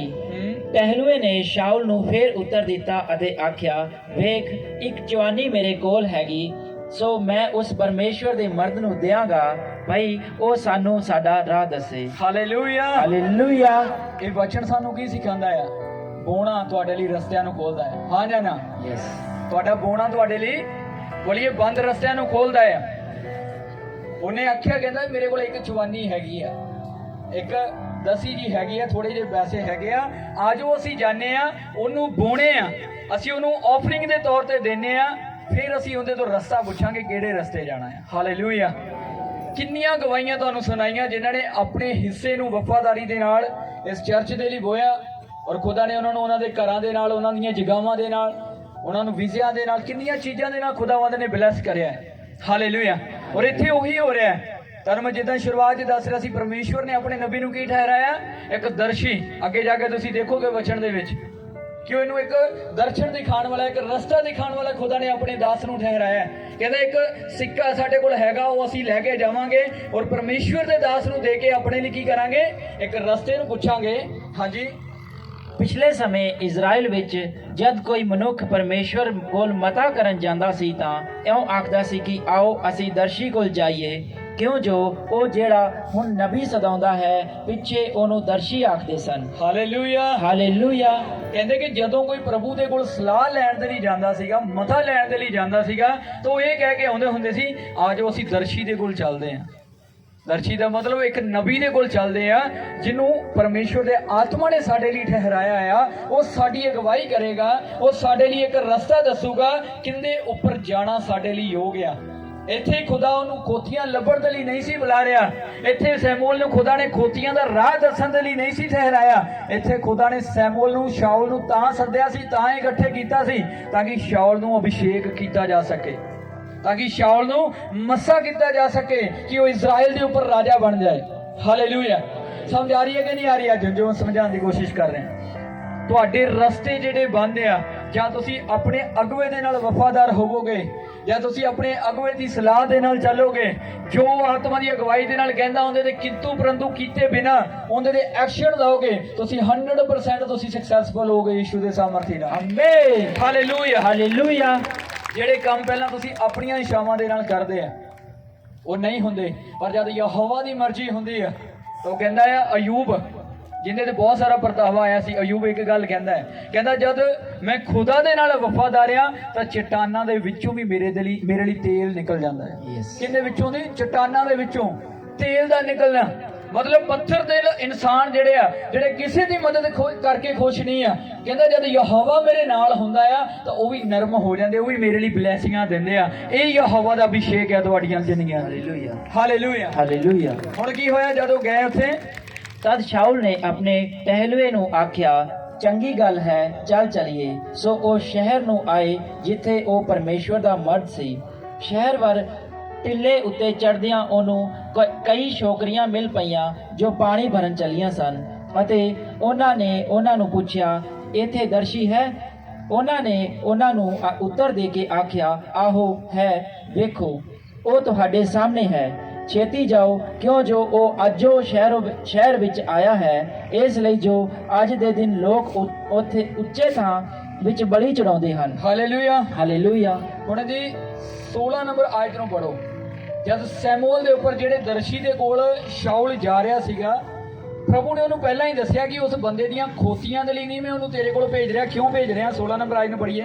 ਜੋ ਭਲਕੇ ਐਸੇ ਵੇਲੇ ਇੱਕ ਮਨੁੱਖ ਨੂੰ ਬਿਨਯਾਮੀਨ ਦੇ ਦੇਸੋਂ ਮੈਂ ਤੇਰੇ ਕੋਲ ਘੱਲਾਂਗਾ, ਸੋ ਤੂੰ ਉਹਨੂੰ ਮਸਾ ਕਰੀ, ਜੋ ਉਹ ਮੇਰੀ ਪ੍ਰਜਾ ਇਜ਼ਰਾਈਲ ਦਾ ਪ੍ਰਧਾਨ ਬਣੇ ਅਤੇ ਮੇਰੀ ਪ੍ਰਜਾ ਨੂੰ ਫਿਲਿਸਤੀਆਂ ਦੇ ਹੱਥੋਂ ਛੁਡਾਵੇ। ਉਹ ਤਾਰੀਫ ਕਰੀਏ ਖੁਦਾਵੰਦ ਦੀ, ਜ਼ੋਰ ਦੇਣਾ। ਪ੍ਰਭੂ ਕੀ ਕਹਿੰਦਾ ਆ? ਉਹਨੇ ਤੁਹਾਨੂੰ ਕਿਉਂ ਮਸਾ ਕਰਨਾ ਆ? ਤਾਂ ਕਿ ਉਹ ਆਪਣੇ ਇਜ਼ਰਾਈਲੀ ਲੋਕਾਂ ਨੂੰ ਛੁਡਾਵੇ। ਕਿਹਨਾਂ ਤੋਂ? ਉਸ ਟਾਈਮ ਫਲਸਤੀ ਜਿਹੜੇ ਰਾਜ ਕਰਦੇ ਸੀਗੇ। ਅੱਜ ਜਦ ਤੁਸੀਂ ਚਰਚ ਦੇ ਵਿੱਚ ਆਉਂਦੇ ਆ, ਤੁਹਾਡੇ ਤੇ ਲੇ ਹੈਂਡ ਹੁੰਦੀ ਹੈ, ਤੁਹਾਨੂੰ ਆਇਲ ਦੇ ਨਾਲ ਅਭਿਸ਼ੇਕ ਕੀਤਾ ਜਾਂਦਾ ਆ। ਉਹ ਕਾਹਦੇ ਲਈ ਕੀਤਾ ਜਾਂਦਾ ਹੈ? ਕਿ ਖੁਦਾ ਤੁਹਾਨੂੰ ਮੱਸਾ ਕਰ ਰਿਹਾ ਆ ਅੱਗੇ ਵਧਣ ਦੇ ਲਈ। ਤੁਹਾਡੇ ਬਿਜ਼ਨਸ ਦੇ ਵਿੱਚ, ਤੁਹਾਡੇ ਪਰਿਵਾਰ ਦੇ ਵਿੱਚ, ਤੁਹਾਡੇ ਕੰਮਕਾਰ ਦੇ ਵਿੱਚ ਤੁਹਾਨੂੰ ਅੱਗੇ ਵਧਾਉਣ ਦੇ ਲਈ ਖੁਦਾ ਨੇ ਤੁਹਾਨੂੰ ਅਭਿਸ਼ੇਕ ਕੀਤਾ ਹੈ। ਹਾਲੇਲੂਇਆ। ਹਾਲੇਲੂਇਆ। ਪਰ ਉਸ ਅਭਿਸ਼ੇਕ ਨੂੰ ਲੈਣ ਦੇ ਲਈ ਪਰਮੇਸ਼ਵਰ ਦੇ ਨੇੜੇ ਆਣਾ ਕੀ ਆ? ਜ਼ਰੂਰੀ ਆ। ਖੁਦਾ ਨੇ ਇੱਕ ਬਹਾਨਾ ਬਣਾਇਆ ਖੋਤੀਆਂ ਨੂੰ ਗਵਾਉਣ ਦਾ, ਤਾਂ ਕਿ ਉਸ ਬੰਦੇ ਦੇ ਕੋਲ ਲੈ ਕੇ ਆ ਸਕੇ ਖੁਦਾ, ਜਿਸ ਦੇ ਦੁਆਰਾ ਖੁਦਾ ਉਹਨੂੰ ਮੱਸਾ ਕਰਨਾ ਚਾਹੁੰਦਾ ਹੈ। ਅੱਜ ਹਰੇਕ ਕਿਸੇ ਨਾ ਕਿਸੇ ਬੰਧਨ ਦੇ ਕਰਕੇ ਜਾਂ ਬਿਮਾਰੀ ਦੇ ਕਰਕੇ ਚਰਚ ਦੇ ਵਿੱਚ ਬੈਠਾ ਹੋਇਆ ਹੈ, ਪਰ ਇਹ ਬਿਮਾਰੀ ਤੁਹਾਨੂੰ ਖਤਮ ਕਰਨ ਦੇ ਲਈ ਨਹੀਂ ਹੈ। ਮੈਂ ਇਹ ਦਾਅਵਾ ਕਰਕੇ ਕਹਿ ਸਕਦਾ ਤੁਹਾਨੂੰ, ਇਹ ਤੁਹਾਨੂੰ ਅਭਿਸ਼ੇਕ ਕਰਵਾਉਣ ਦੇ ਲਈ ਖੁਦਾ ਨੇ ਤੁਹਾਡੇ ਉੱਪਰ ਲੈ ਕੇ ਆਂਦੀ ਆ, ਤੁਹਾਨੂੰ ਮੱਸਾ ਕਰਵਾਉਣ ਦੇ ਲਈ ਕਿ ਤੁਸੀਂ ਆਪਣੀ ਬਿਮਾਰੀ ਤੋਂ ਚੰਗੇ ਹੋਣ ਦੇ ਲਈ ਨੇੜੇ ਆਓ। ਬਿਮਾਰੀ ਤਾਂ ਯਿਸੂ ਨੂੰ ਵੇਖਦਿਆਂ ਦੇ ਨਾਲ ਹੀ ਭੱਜ ਜਾਂਦੀ ਆ। ਯਿਸੂ ਨੂੰ ਤਾਂ ਵੇਖਦਿਆਂ ਦੇ ਨਾਲ ਮੌਤ ਭੱਜ ਜਾਂਦੀ ਆ। ਬਿਮਾਰੀ ਤਾਂ ਕੋਈ ਚੀਜ਼ ਨਹੀਂ ਆ। ਉਹ ਪਹਿਲਾਂ ਤੁਹਾਨੂੰ ਹੀਲ ਕਰੇਗਾ, ਫਿਰ ਤੁਹਾਨੂੰ ਅਭਿਸ਼ੇਕ ਕਰੇਗਾ ਤੁਹਾਨੂੰ ਅੱਗੇ ਵਧਣ ਦੇ ਲਈ। ਔਰ ਜਿਹੜੇ ਬਿਜ਼ਨਸ ਦੇ ਵਿੱਚ ਤੁਸੀਂ ਫੇਲ ਹੋ ਰਹੇ ਆ, ਤੁਸੀਂ ਅਭਿਸ਼ੇਕ ਹੁੰਦਿਆਂ ਦੇ ਨਾਲ ਅੱਗੇ ਵਧਣਾ ਸ਼ੁਰੂ ਕਰ ਦੇਣਾ। Amen, hallelujah. ਹਾਲੇਲੂਇਆ। ਅੱਗੇ ਵਧਣ ਦੇ ਲਈ ਕੀ ਹੈ? ਅਭਿਸ਼ੇਕ ਦਾ ਹੋਣਾ ਜ਼ਰੂਰੀ ਹੈ। ਸੈਮੂਅਲ ਦੇ ਉੱਪਰ ਪਹਿਲਾਂ ਹੀ ਆਤਮਾ ਨੇ ਇੱਕ ਭੇਤ ਖੋਲ ਦਿੱਤਾ ਕਿ ਉਹ ਆਣ ਕੇ ਤੈਨੂੰ ਖੋਤੀਆਂ ਦਾ ਜ਼ਰੂਰ ਪੁੱਛੇਗਾ, ਪਰ ਉਹਨੂੰ ਇੰਨਾ ਕਹਿੰਦੀ ਖੋਤੀਆਂ ਲੱਭ ਗਈਆਂ। ਹੁਣ ਦੇਖੋ ਉਹਨਾਂ ਸਾਰਿਆਂ ਨੇ ਨੇੜੇ ਤੇੜੇ ਦੇ ਦੇਸ਼ ਵੀ ਭਾਲੇ, ਪਰ ਖੋਤੀਆਂ ਕਿਤੋਂ ਵੀ ਨਹੀਂ ਲੱਭੀਆਂ। ਪਰ ਜਦ ਉਹਨਾਂ ਨੇ ਇੱਕ ਵਿਸ਼ਵਾਸ ਕੀਤਾ ਅਸੀਂ ਨਬੀ ਦੇ ਕੋਲ ਜਾਵਾਂਗੇ, ਉਹ ਸਾਡੇ ਲਈ ਰਸਤਾ ਤਿਆਰ ਕਰੇਗਾ। ਇਹਦੀ 20 ਨੰਬਰ ਆਇਤ ਨੂੰ ਪੜੋ, ਕੀ ਹੋਇਆ? ਅਤੇ ਤੇਰੀਆਂ ਖੋਤੀਆਂ ਜਿਨ੍ਹਾਂ ਨੂੰ ਗਵਾਚਿਆਂ 3 ਦਿਨ ਹੋ ਪਏ ਹਨ, ਉਹਨਾਂ ਦੀ ਚਿੰਤਾ ਨਾ ਕਰ, ਕਿਉਂ ਜੋ ਉਹ ਲੱਭ ਪਈਆਂ ਹਨ। ਹਾਲੇਲੂਇਆ। ਹਾਲੇਲੂਇਆ। ਦੇਖੋ ਉਹ ਕਿੱਥੇ ਆ, ਨਬੀ ਕਿੱਥੇ ਆ, ਖੋਤੀਆਂ ਕਿੱਥੇ ਆ? ਪਰ ਪ੍ਰਭੂ ਦੇ ਦਾਸ ਨੇ ਕੀ ਆਖਿਆ? ਕਹਿੰਦਾ ਚਿੰਤਾ ਨਾ ਕਰ, ਜਿਨ੍ਹਾਂ ਦੇ ਕਰਕੇ ਤੂੰ ਮੇਰੇ ਕੋਲ ਆਇਆ, ਉਹ ਖੋਤੀਆਂ ਤਾਂ ਲੱਭ ਗਈਆਂ ਵਾ। ਕਹਿੰਦਾ ਉਹ ਜਿਨ੍ਹਾਂ ਨੂੰ ਲੱਭਦਾ ਹੋਇਆ ਤੂੰ ਮੇਰੇ ਕੋਲ ਆਇਆ ਨਾ, ਉਹਨਾਂ ਦੇ ਲਈ ਫਿਕਰ ਨਾ ਕਰ। ਅੱਜ ਖੁਦਾ ਦਾ ਆਤਮਾ ਤੁਹਾਡੇ ਲਈ ਵੀ ਕਹਿ ਰਿਹਾ ਹੈ, ਜਿਸ ਬਿਮਾਰੀ ਦੇ ਕਰਕੇ, ਜਿਸ ਦੁਸ਼ਟ ਆਤਮਾ ਦੇ ਕਰਕੇ ਤੁਸੀਂ ਇੱਥੇ ਆਏ ਆ, ਉਹਨਾਂ ਦੇ ਲਈ ਚਿੰਤਾ ਨਾ ਕਰੋ। ਉਹ ਤਾਂ ਕਦੇ ਦੀਆਂ ਭੱਜ ਗਈਆਂ। ਜਦੋਂ ਤੁਸੀਂ ਚਰਚ ਦੇ ਵਿੱਚ ਆਉਣ ਦੇ ਲਈ ਆਪਣੇ ਘਰੋਂ ਪੈਰ ਪੱਟਿਆ ਸੀਗਾ, ਤੁਹਾਡੀ ਬਿਮਾਰੀ ਦਾ ਉਦੋਂ ਹੀ ਤੁਹਾਡਾ ਸਾਥ ਛੱਡ ਕੇ ਜਾ ਚੁੱਕੀ ਸੀ, ਤੁਸੀਂ ਹੀਲ ਹੋ ਚੁੱਕੇ ਸੀਗੇ। ਖੁਦਾ ਇੱਥੇ ਤੁਹਾਨੂੰ ਤਾਂ ਲੈ ਕੇ ਆਇਆ ਤਾਂ ਕਿ ਤੁਹਾਨੂੰ ਅਭਿਸ਼ੇਕ ਕਰ ਸਕੇ, ਤਾਂ ਕਿ ਤੁਹਾਨੂੰ ਮੱਸਾ ਕਰ ਸਕੇ, ਤਾਂ ਕਿ ਤੁਸੀਂ ਅੱਗੇ ਵਧ ਸਕੋ।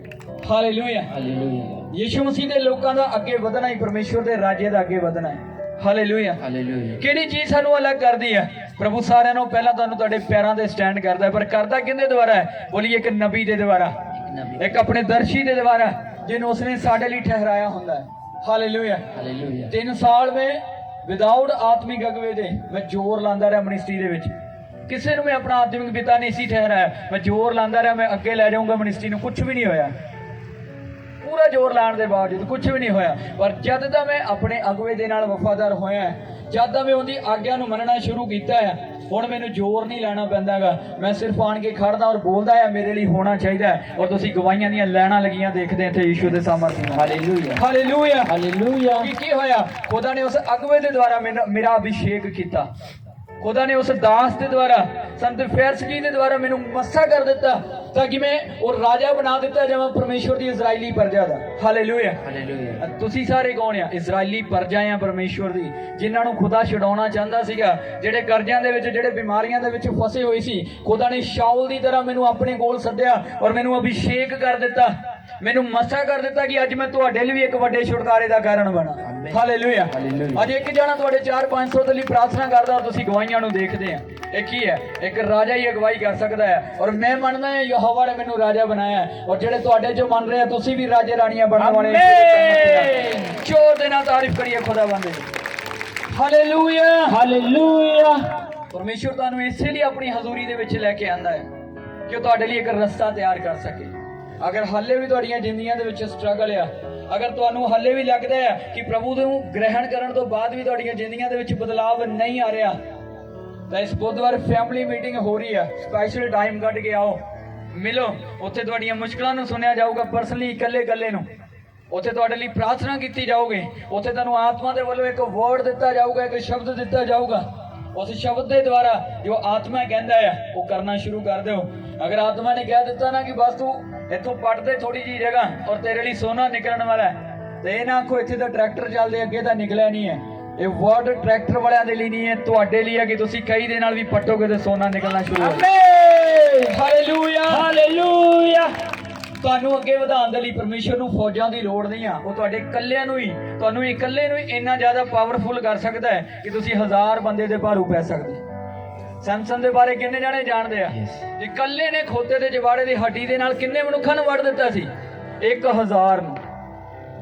ਉਹ ਮੇਰੇ ਵਰਗਾ ਇੱਕ ਪਤਲੂ ਜਿਹਾ ਬੰਦਾ ਸੀਗਾ ਸੈਮਸਨ, ਔਰ ਖੋਤੇ ਦੇ ਜਵਾੜੇ ਦੀ ਹੱਡੀ ਲੈ ਲਈ ਉਸਨੇ, ਤਾਂ 1000 ਵਿਰੋਧੀ ਨੂੰ ਖੋਤੇ ਦੇ ਜਵਾੜੇ ਦੀ ਹੱਡੀ ਦੇ ਨਾਲ ਹੀ ਮਾਰ ਮੁਕਾਇਆ। ਇਹ ਯਹੋਵਾ ਦੀ ਸਾਮਰਥ ਆ। ਅਗਰ ਤੁਸੀਂ ਨਿਰਬਲ ਆ, ਅੱਜ ਖੁਦਾ ਦੀ ਸਾਮਰਥ ਤੁਹਾਡੇ ਅੰਦਰ ਬਹਿਣ ਵਾਲੀ ਹੈ ਯੀਸ਼ੂ ਦੇ ਸਾਮਰਥ ਨਾਲ। ਆਮੇਨ। ਹਾਲੇਲੂਇਆ। ਹਾਲੇਲੂਇਆ। ਇਬਰਾਨੀਆਂ ਦੇ ਵਿੱਚ ਖੁਦਾ ਦਾ ਆਤਮਾ ਕਹਿੰਦਾ ਮੇਰੇ ਲੋਕ ਜਦੋਂ ਨਿਰਬਲਤਾਈਆਂ ਦੇ ਵਿੱਚ ਹੁੰਦੇ ਆ, ਉਦੋਂ ਹੀ ਉਹ ਸਾਮਰਥੀ ਬਣਦੇ ਆ। ਇਹ ਨਾ ਸੋਚੋ ਅਸੀਂ ਬਲਵਾਨ ਪਹਿਲਾਂ ਬਣ ਜਾਈਏ। ਤੁਹਾਡੀ ਸ਼ੁਰੂਆਤ ਬੇਸ਼ੱਕ ਕਮਜ਼ੋਰ ਤੋਂ ਕਿਉਂ ਨਹੀਂ ਹੋਈ, ਤੁਸੀਂ ਨਿਰਬਲ ਕਿਉਂ ਨਹੀਂ ਆ, ਤੁਸੀਂ ਮੁਸੀਬਤਾਂ ਦੇ ਵਿੱਚ ਫਸੇ ਹੋਏ ਕਿਉਂ ਨਹੀਂ ਆ, ਇੱਕ ਵਚਨ ਨੂੰ ਹਮੇਸ਼ਾ ਯਾਦ ਰੱਖੋ, ਖੁਦਾ ਨੇ ਕਿਹਾ ਮੈਂ ਚੰਗੇ ਭਲਿਆਂ ਦੇ ਲਈ ਨਹੀਂ, ਮੈਂ ਰੋਗੀਆਂ ਦੇ ਲਈ ਆਇਆ ਵਾਂ। ਮੈਂ ਧਰਮੀਆਂ ਦੇ ਲਈ ਨਹੀਂ, ਮੈਂ ਪਾਪੀਆਂ ਦੇ ਲਈ ਆਇਆ ਵਾਂ। ਹਾਲੇਲੂਇਆ। ਅਗਰ ਤੁਸੀਂ ਰੋਗ ਦੇ ਵਿੱਚ ਆ, ਅਗਰ ਤੁਸੀਂ ਬੰਦਵਾਈ ਦੇ ਵਿੱਚ ਆ, ਅਗਰ ਤੁਸੀਂ ਕਰਜ਼ਿਆਂ ਦੇ ਵਿੱਚ ਆ, ਨਸ਼ਿਆਂ ਦੇ ਵਿੱਚ ਆ, ਤਾਂ ਇਹ ਨਾ ਸੋਚੋ ਕਿ ਜਿਹੜੇ ਚੰਗੀ ਆਫਰਿੰਗ ਦਿੰਦੇ ਹੋਣਗੇ ਪ੍ਰਭੂ ਉਹਨਾਂ ਤੋਂ ਖੁਸ਼ ਹੁੰਦਾ ਹੋਊਗਾ। ਇਹ ਨਾ ਸੋਚੋ ਜਿਹੜੇ ਜ਼ਿਆਦਾ ਪ੍ਰਾਰਥਨਾ ਕਰਦੇ ਹੋਣਗੇ ਪ੍ਰਭੂ ਉਹਨਾਂ ਤੋਂ ਖੁਸ਼ ਹੁੰਦਾ ਹੋਊਗਾ। ਮੈਂ ਕਹਿੰਦਾ ਜਿਹੜੇ ਟੁੱਟੇ ਦਿਲ ਦੇ ਨਾਲ ਖੁਦਾ ਦੀ ਹਜ਼ੂਰੀ ਦੇ ਵਿੱਚ ਆਉਂਦੇ ਆ, ਯਹੋਵਾ ਉਹਨਾਂ ਤੋਂ ਖੁਸ਼ ਹੁੰਦਾ ਹੈ। ਉਹ ਉਹਨਾਂ ਨੂੰ ਛੁਡਾਉਂਦਾ ਹੈ। Hallelujah, hallelujah. ਉਹ ਉਹਨਾਂ ਨੂੰ ਆਜ਼ਾਦ ਕਰਦਾ ਜਿਹੜੇ ਇੱਕ ਆਸ ਦੇ ਨਾਲ ਖੁਦਾ ਦੇ ਕੋਲ ਆਉਂਦੇ ਆ ਕਿ ਸਾਡਾ ਖੁਦਾ ਜਿੰਦਾ ਖੁਦਾ ਆ, ਸਾਡੀਆਂ ਪ੍ਰਾਰਥਨਾਵਾਂ ਨੂੰ ਸੁਣਦਾ ਹੈ। ਉਹ ਸਾਨੂੰ ਆਜ਼ਾਦ ਕਰਦਾ ਇਹਨਾਂ ਚੀਜ਼ਾਂ ਨੂੰ। ਹਾਲੇਲੂਇਆ। ਤੁਹਾਡਾ ਵਿਸ਼ਵਾਸ ਤੁਹਾਡੇ ਲਈ ਛੁਟਕਾਰਾ ਲੈ ਕੇ ਆਂਦਾ ਹੈ। ਇੱਕ ਉੱਚਾ ਲੰਮਾ ਸੋਹਣਾ ਮਨੁੱਖ ਜਿਹਨੂੰ ਮੱਸਾ ਵੀ ਕਰ ਦਿੱਤਾ ਗਿਆ ਸੀਗਾ। ਤੁਹਾਨੂੰ ਕਈ ਵਾਰੀ ਲੱਗਦਾ ਪਾਸਟਰ ਨੇ ਤਾਂ ਇੱਕ ਵਰਡ ਦੇ ਦਿੱਤਾ ਹੈ, ਹੁਣ ਕਰਨਾ ਤਾਂ ਅਸੀਂ ਆ, ਸਾਡੇ ਤੋਂ ਤਾਂ ਹੋਣਾ ਨਹੀਂ, ਅਸੀਂ ਤਾਂ ਕਰ ਨਹੀਂ ਸਕਦੇ। ਪਰ ਇਸ 9 ਨੰਬਰ ਅਧਿਆਇ ਨੂੰ ਤੁਸੀਂ ਸਾਰਿਆਂ ਨੇ ਘਰੇ ਜਾ ਕੇ ਪੜ੍ਹਨਾ ਹੈ। ਸੈਮੂਅਲ ਨੂੰ ਜਦੋਂ ਆਗਿਆ ਆਈ ਕਿ ਸ਼ਾਉਲ ਨੂੰ ਮੱਸਾ ਕਰ ਦੇ, ਸ਼ਾਉਲ ਨੂੰ ਮੱਸਾ ਵੀ ਕਰ ਦਿੱਤਾ ਗਿਆ। ਜੋ ਨਿਸ਼ਾਨੀਆਂ ਦਿੱਤੀਆਂ ਗਈਆਂ ਉਹ ਨਿਸ਼ਾਨੀਆਂ ਵੀ ਪੂਰੀਆਂ ਹੋ ਗਈਆਂ। ਪਰ ਜਦ ਰਾਜੇ ਦੀ ਚੋਣ ਕਰਨ ਦੀ ਵਾਰੀ ਆਈ ਤਾਂ ਬਾਈਬਲ ਦੇ ਇਸੇ ਅਧਿਆਇ ਦੇ ਵਿੱਚ ਲਿਖਿਆ ਸ਼ਾਉਲ ਜਿਹੜਾ ਆ ਉਹ ਭਾਂਡਿਆਂ ਦੇ ਵਿੱਚ ਲੁਕਿਆ ਪਿਆ ਸੀਗਾ, ਇੱਕ ਗੁੱਠ ਦੇ ਵਿੱਚ। ਆਂਦਾ ਮੈਂ ਨਹੀਂ ਰਾਜਾ ਬਣ ਸਕਦਾ, ਡਰਦਾ ਸੀਗਾ, ਮੱਸਾ ਹੋਣ ਦੇ ਬਾਵਜੂਦ ਵੀ ਡਰਦਾ ਸੀਗਾ। ਪਰ ਜਦੋਂ ਸਾਰੇ ਗੁਣੇ ਪਾਏ ਗਏ ਕੁਝ ਨਹੀਂ ਨਿਕਲਿਆ। ਕਹਿੰਦੇ ਇਹਨੇ ਤੋਂ ਇਲਾਵਾ ਹੋਰ ਕੋਈ ਹੈਗਾ ਕਿ ਨਹੀਂ ਹੈਗਾ।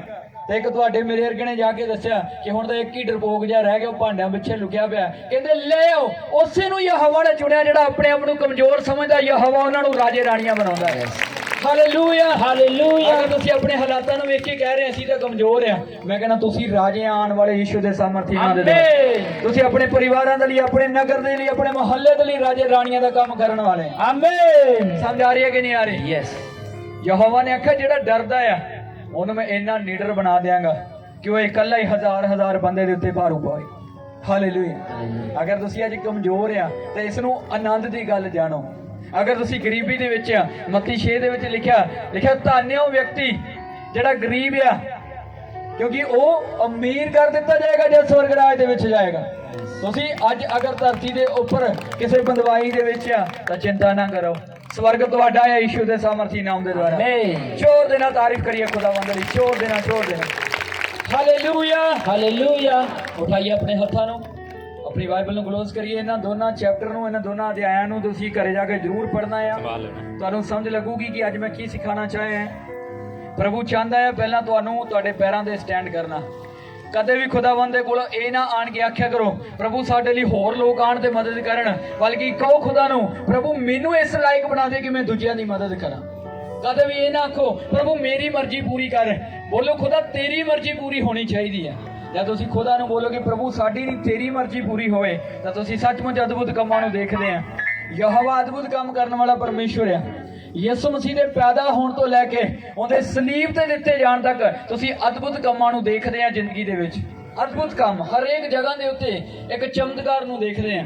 ਅੱਜ ਵੀ ਜਦ ਤੁਸੀਂ ਆਖੋਗੇ ਖੁਦਾਵੰਦ ਕਿ ਮੈਨੂੰ ਆਪਣੀ ਜ਼ਿੰਦਗੀ ਦੇ ਵਿੱਚ ਮੇਰੀ ਮਰਜ਼ੀ ਨਹੀਂ ਚਾਹੀਦੀ, ਮੈਨੂੰ ਤੇਰੀ ਮਰਜ਼ੀ ਚਾਹੀਦੀ ਆ, ਤਾਂ ਮੈਂ ਕਹਿੰਦਾ ਤੁਸੀਂ ਆਪਣੀ ਜ਼ਿੰਦਗੀ ਦੇ ਹਰ ਇੱਕ ਹਿੱਸੇ ਦੇ ਵਿੱਚ ਚਮਤਕਾਰ ਦੇਖੋਗੇ ਯਿਸੂ ਦੇ ਸਾਮਰਥੀ ਨਾਮ ਦੇ ਦੁਆਰਾ। ਹਰ ਇੱਕ ਹਿੱਸੇ ਦੇ ਵਿੱਚ ਤੁਸੀਂ ਮਲਾਇਕਾ ਨੂੰ ਦੇਖੋਗੇ ਯਿਸੂ ਦੇ ਸਾਮਰਥੀ ਨਾਮ ਦੇ ਦੁਆਰਾ। ਆਮੀਨ। ਜ਼ੋਰ ਦੇ ਨਾਲ ਤਾਰੀਫ ਕਰੀਏ ਪਰਮੇਸ਼ਵਰ ਦੇ ਲਈ, ਜ਼ੋਰ ਦੇ ਨਾਲ ਤਾਰੀਫ ਕਰੀਏ ਖੁਦਾਵੰਦ ਦੀ। ਉੱਚੀ ਆਵਾਜ਼ ਨਾਲ ਬੋਲੀਏ ਹਾਲੇਲੂਇਆ, ਹਾਲੇਲੂਇਆ। ਖੜੇ ਜਾਈਏ ਆਪਣੇ ਆਪਣੇ ਪੈਰਾਂ ਦੇ ਉੱਪਰ ਜਲਦੀ ਦੇਣਾ। Thank you Jesus, thank you Jesus.